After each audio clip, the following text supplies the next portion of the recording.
Welcome to the Class Business Podcast. I'm Chrissy Monaghan, your host, and today we are joined by Aid Bowen, the owner of Action Pussycat. Aid has been delivering children's entertainment since 2001, from birthday parties to school discos to large community events and holiday park entertainment, all with a focus on high-energy, interactive experiences. He's been nominated not for just one, but 2 awards at the Class Business Awards, Children's Activity Provider of the Year and Customer Excellence. And after reading his application, I can see exactly why. I'm really looking forward to this conversation, so let's dive in. Aid, it's absolutely amazing to have you here today on the podcast. For everyone who is listening online or watching on YouTube, can you tell everyone who you are, what do you do, and where do you do it? Okay, I'm Aid. I'm Action Pussycat. I'm a children's entertainer based in Weston-super-Mare. But do you know, when I heard the name of the business, tell me, where did this name come from? You're not the first person to ask. Originally, I wanted to open a outdoor pursuit centre. So I thought the name Action was quite good for that, running, jumping, climbing trees and stuff. But I needed something to go with it. And I was kind of just spitballing some ideas when my cat ran into the bedroom with me, jumped up on the bed, jumped up on me, jumped up on the curtains, ran around the walls and came back down. And I kind of went, oh, Action Pussycat. Oh, I like that. And because it was 25 years ago as well, it was back in the days of Yellow Pages. So Action put me at the top of the children's entertainer listings. And I'd say 20% when I first started, people would phone up and just saying, are you really a children's entertainer? So got people talking. Brilliant. So like you said, you've been in business, for 25 years? That's correct, yes. Right, you're going to have to talk me through that. So how did you decide to be an entertainer? What led you to that pathway? Well, originally I was working in a sports centre and we were doing very good business running children's birthday parties. But it was in 2 different counties away from where I worked. And I was getting more and more people phoning me up saying, oh, can you do stuff outside of the sports centre? So I thought, okay, well, I can open stuff up in Weston-super-Mare, and it shouldn't be a conflict of interest because, like I said, 2 counties away. So on the 18th of May 2001, I did a Harry Potter themed event, hired a local venue, and there was lots of different activities around that. And that's what launched my business. So from there, I started doing birthday parties for children and 2 or 3 events a year to keep things going. So that's how it started. But it's one of the things that I've always wanted to do. I just love the idea of being the centre of attention and making people laugh, really. So it's the ideal career for me. I saw on your website that you run events and that you do birthday parties. And do you also go into care homes? Yes, not so much these days because what's picked up is I'm also doing some working with people aged over 55 to help improve their confidence and address social issues and mental health issues to help them get out, build confidence, then maybe go on to get voluntary work or even paid employment. So that's where really my midweek time is going now, more than the care home. Is that a funded project or is that like a local initiative or? It's funded by the St Monica's Trust and coordinated through a local business called The Stables. Brilliant. Oh, that sounds such a impactful work, as well as obviously doing all the entertaining of the children. So you've been in business since 2001. Correct. What do you think's the biggest reason you've stayed relevant and in demand for so long? Well, relevant first, people do say about my enthusiasm for what I do. And indeed, I do love what I do. Like I said earlier, just mucking about, putting smiles on people's faces and making people's birthdays special and something to remember is worth doing as a job in itself. What's kept me relevant is I like to evolve. So I'm not a one-horse pony, if you want. So, I do superhero parties, run dinosaur parties, and I jump on any trends that I can do. And in the last 6 years, I've added magic to what I do. And that's opened up a massive avenue where I'm now working quite heavily with 5 of the local holiday parks here, which started 2 weeks ago with Easter holidays for this season. Going in and doing my cabaret show, which is a mix of magic and comedy and interactive games. So it's like to get all the audience up, all the mums and dads, not just the kids, getting involved, and it's lovely. So when I get the dads up, all the mums' cameras are coming out. Oh, I'm putting this on Facebook, and the whole room lights up. It's really cool. So how did you, because I know everyone that would be listening to this will be interested in that. How did you win that contract, that work? Is it through word of mouth or networking or? I was friends with other entertainers who were in the cabaret circuit. And so I asked for their advice, and they did open a couple of doors for me, which led me on to getting on the books of an agent. So the agent gets me into some of the places, and reputation gets me into some of the other ones. So like I said, it's now five holiday parks that I'm regularly working with. And indeed, I'm not just doing the cabaret show and some of them, I'm now hosting, which again is an absolute dream job for what I've always wanted to do. That's good, because obviously people will be, they have their products and services. And I know in the past people have asked, how do I get into these places? And you obviously networking, an agent, and looking at different strategies to get yourself there. And you're very clear that parents are your customer, and you focus on providing a stress-free experience. What does that actually look like in terms of the whole customer, from inquiry, from finding you to actually you delivering the said event party? Yeah, I think some entertainers, children's entertainers at least, think that the children are the customer, and so they put on a great show for the customer, for the children, but it's the parent that's hiring you, and what the parent wants is a stress-free party. So although I do a great show for the kids, I also make sure that the parents are communicated to and have an absolute clear example, a clear idea of what's going to happen. So I know some entertainers are still telling stories where they're booked for, say, a 2-hour party starting at 2:00, but the client thinks that the half-hour lunch break is included. And so that's actually a 2.5-hour party. Whereas me, I say, okay, the party starts at here and finishes at here. This is 2 hours, and this is what you get in that 2 hours. So there's no surprises when I turn up. That's made clear at the start of it. And then there's a booking form where they put all the information. I then confirm that booking form, so I'm reflecting back to make sure all the details are correct. I then communicate with them via email a couple of weeks beforehand as well to say, I'm still coming and everything, because that's the biggest fear that parents have, the fact that the entertainer's not going to turn up and they're going to be left in a room with 30 screaming kids. So I'll do that. And then on the day of the party as well, I'll send them a text message saying, hi, great, I'm on my way, I'll be with you at this hour. And remind them of things like what the balance is, any extras that I'm bringing. And so they know, again, exactly what they're getting and exactly how they're going to get it. When I turn up at the party, I then go through what the party involves, when the food will be, what's going to happen after the food, when the cake's going to be. I check if they've got any party bags, because one time I did say, right, and go see the mum and dad for the party bags. And the mum's going, no, we've not done anything.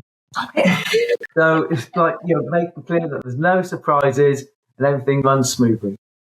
Oh, and you said that 88% of your bookings come from word of mouth and repeat customers, which is really huge. It's a big testimony. So what are you doing differently that gets people talking about you and then rebooking? Well, number one, I think, as we said, I tried to go for a stress-free party. So just an example, the other day, there was some unexpected roadworks, or there's been a crash on the journey, and I could see that I wasn't going to be there in the half hour before the gig started, that I do tell people. But because I had their number, I was able to contact them and say, look, I am on my way, please don't pack it. I'm only going to be 10 minutes late, but that's plenty enough time. And so there's even those unforeseen circumstances. They're not sat there going, oh my God, he said he'd be here half an hour ago, where is he? They know if something's come up, I'm owning that and I'm letting them know. So it can be going to be there in 5. Just on Tuesday, there was a crash that blocked all the way south out of Weston-super-Mare. But I knew some back areas, but because I was having to zigzag left and right, not doing a straight direction, I said to them, so I'm going to be there about 10 minutes before we can start. If you can have a couple of extra people just to help me get everything out of the car, then it should be okay. And because they knew about that, they were prepared, they understood. One of the other entertainers who was there had seen that there was a crash, so they knew I wasn't making it up. And we was ready 5 minutes early. Nice. So yeah, it's that level of communication, but then actually delivering on the day. Like I said, a lot of people do comment about the energy that I bring to a party. One of the things that I do with my parties as well is I don't play games that I think the parents can play because they're paying me money to do something better. So I don't do pass the parcel, and I don't do musical statues. I do games which are not something the parents can do, and all my games are also non-elimination. So that, for example, with musical bumps, you get little Johnny, who's the last person to sit down, go, right, John, you're out. And then he's off being bored or getting into trouble or doing his own thing. And then obviously halfway through that game, you've got 15 kids still in front of you, 15 kids running around chaos. So whereas my games are always interactive and non-elimination, so that everybody's involved all the time. So if people either win prizes each round as the game goes along, or win points towards a bigger prize at the end. But it means that everybody's always engaged. Yeah, I like that. I like that. Kind of level of support, if you want, where the parents, again, going back to giving the parents a stress-free party. They're not having to deal with kids running all about the place, and the entertainer finally comes down on two children who were the finalists for the musical bumps game or something. Yeah, I remember that well. And how do you... because I used to run birthday parties in my old business, and I used to say to my franchise leaders, parties are like a different ball game to like a normal public facing community session, because you've got parents that are just off doing, like, they're chatting, aren't they, and catching up with friends and family, and you're sort of responsible for these children, like, for that period of time. Have you got any tips that you could share with the listeners on how you manage the group to keep them? Because it is our sort of job, isn't it, for that period of time to keep every child engaged, like you were saying? Yeah, well, like I said, just play these games where so everybody's involved all the time. The energy that you bring to a party will rub off on the children. I used to run an after-school club, and I used to play Duck, Duck, Goose, and I could play that for hours, literally.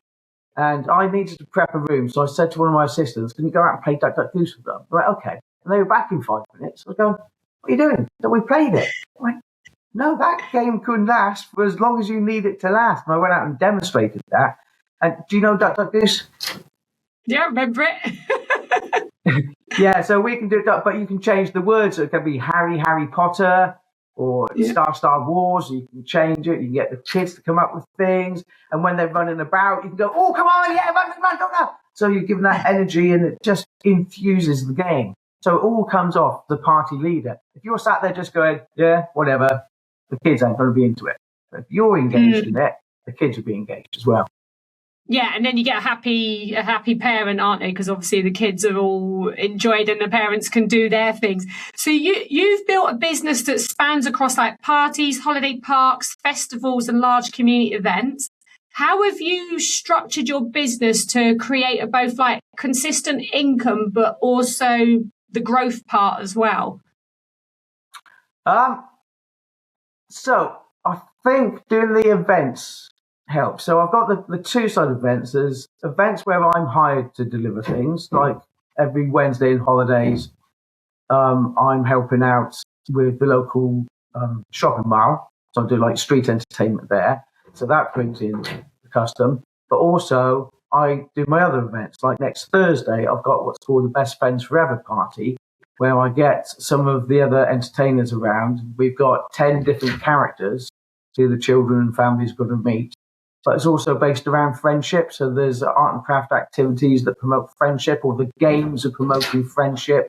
And I say the characters are my friends as well. So it's this really uplifting, positive vibe. And what was really nice last year was that some grandparents got involved as well. So I had multi-generations coming along. I asked everybody to bring a picnic as well. So halfway through, everybody was settling down, And as it was last year, it was like the first sunny day we've had. And the venue I use has got an outdoor area with a play area. And everybody just went, "This is amazing." And we had this massive kind of just community picnic all around the whole planned program. And is that open? Is that open to the public? Is that how you organise it? You sell tickets to the public for that, or is it free? Yeah, so I do either free events where I get grants to do it. So we're lucky enough to be on the Tesco's Bags of Life application this year for what's called my Party in the Park event. Or I do these smaller events, ticketed events, which I use local village halls and things to come along. So then obviously they're self-funding through the sales that we got. It's just putting in the legwork then to do the marketing. Yes. So you've got you've got the holiday bookings and then the parties and then the events, and I assume it all sort of feeds into each other because people that come to the community events will go on and book a birthday party with you, and yes, all sort of feeds in. And the school events as well. When I do a school disco, there is a definite positive correlation between the schools where I do their discos and the bookings I pick up for private birthday parties. There's definitely a lot more bookings come from schools that have seen me do the school entertainment than schools that I don't do the entertainment. And is that school stuff through PTAs or through the actual school? It's about 75-25. So 25% of the schools are hiring me direct, and then 75% is the PTAs that are hiring me. Yeah, is that like the end of year? I know like in England they used to do like end of year school discos. Yeah, we have Christmas discos, Easter discos. A few places have like your February/Valentine's discos, but they tend to be end of term ones. And most schools are it's either one or two. I've got one school hire me for at the end of every term, and then some just have like a special event halfway through the year in February. Others do Christmas. Some people do Halloween. So there's no continuity between, but it does tend to be end of term. I also pick up on some of the fakes as well that they do. So they hire me, and my PA system is there, so I'm kind of bringing all the different activities and programs together over the PA and filling in, doing magic shows or games in the dead time in between as well. Oh, it sounds amazing. And you mentioned like the challenges of the current the economy that's going on right now. How's that shaping your business right now in terms of decisions you're having to make, or like you're having to pivot or having to work harder to make more sales or develop those relationships? It's definitely had an impact, and this January was the quietest January I've ever had. As it is, I'm in pantomime as well, so it did give me time to learn my lines a little bit better. And I think I'm lucky with the holiday park. So January and February were quiet, but then right now being in Easter time, I'm exceedingly busy. I'm doing something every day apart from the 3 days I'm going to Scotland over a 3-week period.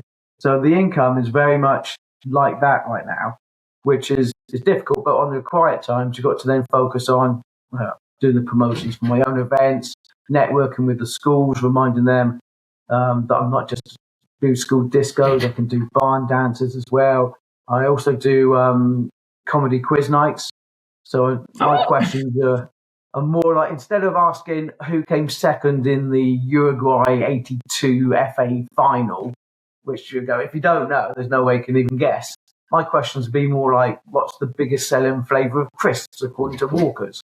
So you might not know what the biggest selling flavour is, but you can have a guess at a flavour of crisp.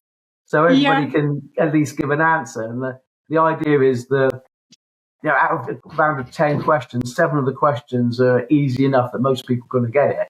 And then it's just those 3 or 4 questions which then start separating the leaderboard from the back. But it means that quite often the people at the end, the lower end of the scoring system, are not kind of just, there's no point in playing because they're miles ahead. There is the potential, they might be experts on the music round and suddenly, bang, they're right up on top.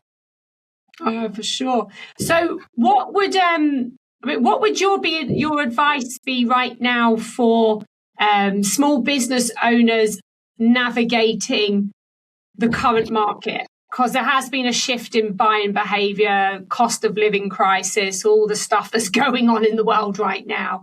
Do you have any tips and advice that you share? Go, like, this is what I would focus on. Well, my approach has always been never put your eggs in one basket. So, like I said, I've got the birthday parties, got my own events, I've got events that I do for other people, I've got the school discos, I now do the magic for the camp, for the holiday parks, I do the quiz nights for a couple of pubs and other places around.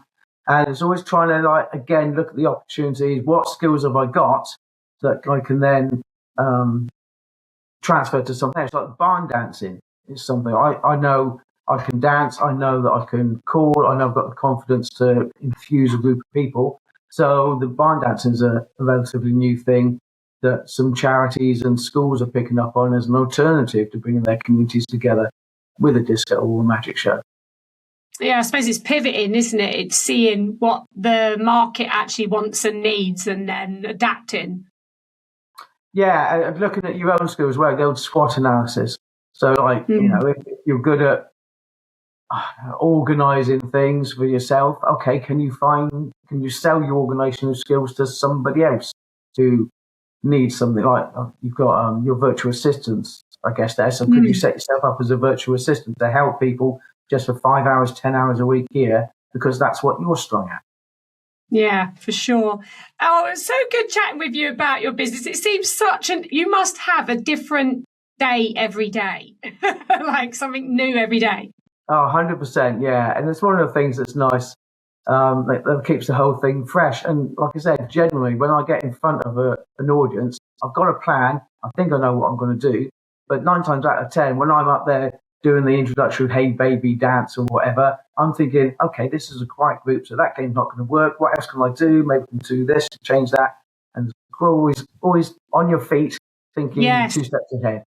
I was just thinking about myself, you're like constantly thinking ahead. And if people want to connect with you to learn more about the work that you do and basically children's entertainment in general, where's the best place to find you? Okay, well, I've got a website, which is actionpussycat.com. I'm on Facebook as Action Pussycat or Action Children's Parties, the actual tag on there. Or my email address is ade90@hotmail.co.uk. So those are the 3 best ways of doing it. I've got a landline still, but I've just noticed before talking to you, I've got a flashing light in there. I don't know the last time I actually checked the answer machine messages. Oh, it's been amazing to talk to you today, and I'm so pleased that you've entered the Class Business Awards, and it's great. And now it's all handed over to the judges when they go and do all of their work in May. But thank you so much for entering and being part of this journey that we're developing. I just love chatting with you. Thank you for your time today. Okay, take care now. Thanks, everybody.